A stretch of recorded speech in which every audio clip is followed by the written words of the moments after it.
Hello, welcome back, I should say, because I hope that you just got done watching the other video that I put out about the Apocrypha.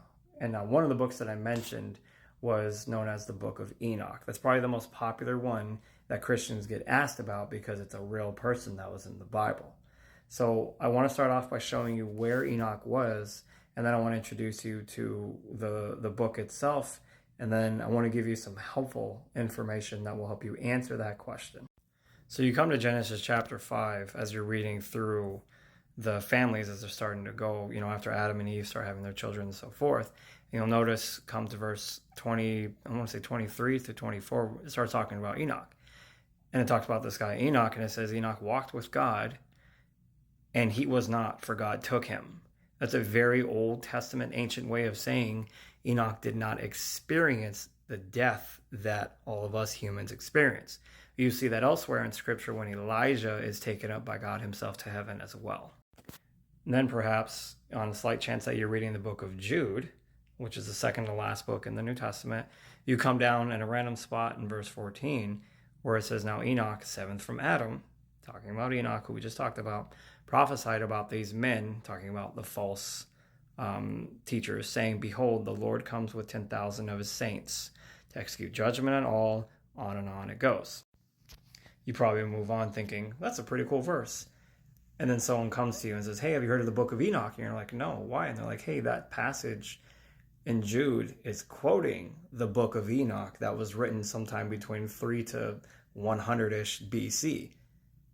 And then your answer usually is, "But it's not in the Bible." And they're like, "But should it be? Because it's got a lot of information. It's got Enoch and so forth." How do you answer that? Well, Enoch was a real person. Jude did quote that passage, even though there's other parts of the Bible that quote things that are not biblical to prove a point. If you've ever read through Job, you probably read about the Leviathan and so forth, and Rahab, which was another mythical creature.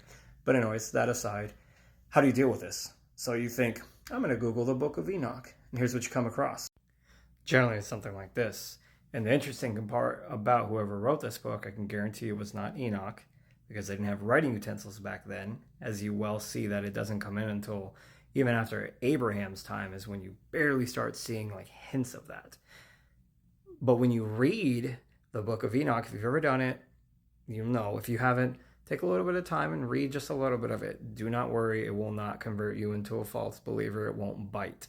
But the way it's written is, it's whoever wrote it had a lot of knowledge of the Old Testament when you read through it.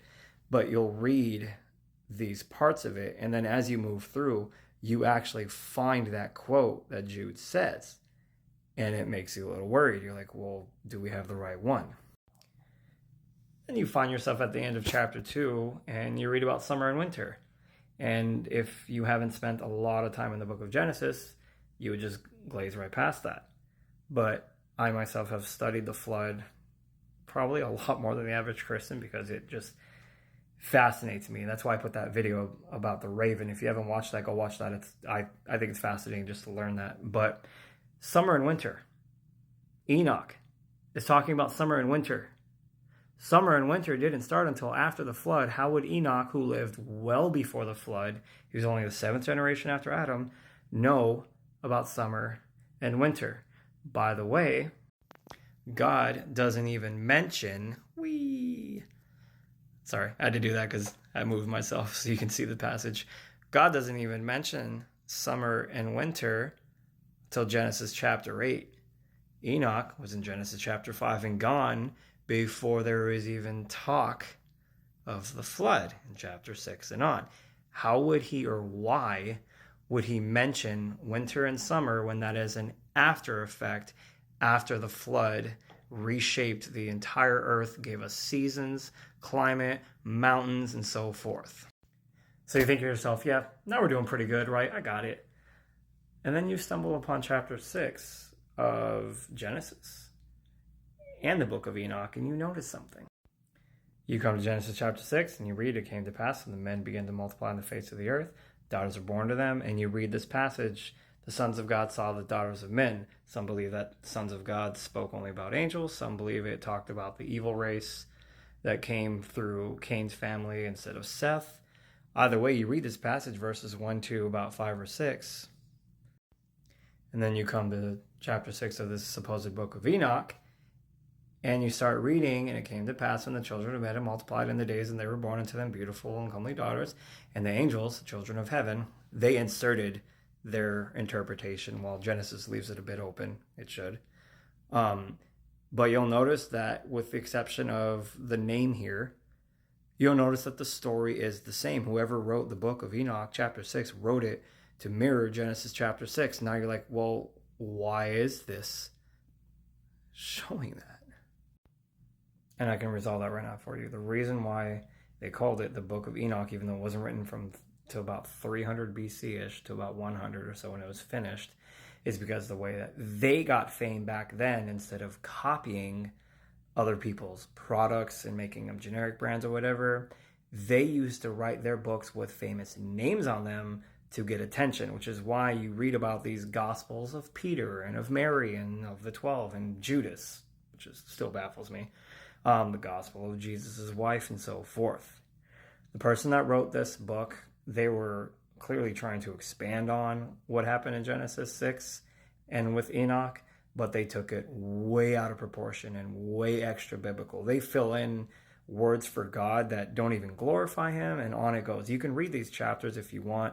I wouldn't recommend going past chapter 6 or so, but I hope that helps you. The reason why the Book of Enoch gets so much attention is because of that quote from the book of Jude, which again, there are other examples in the Bible where the Bible writers will quote other things like that. I mean, Paul in the book of Acts quotes a poet that was very much non-biblical in Acts 17 when he's having the debate on Mars Hill with the philosophers.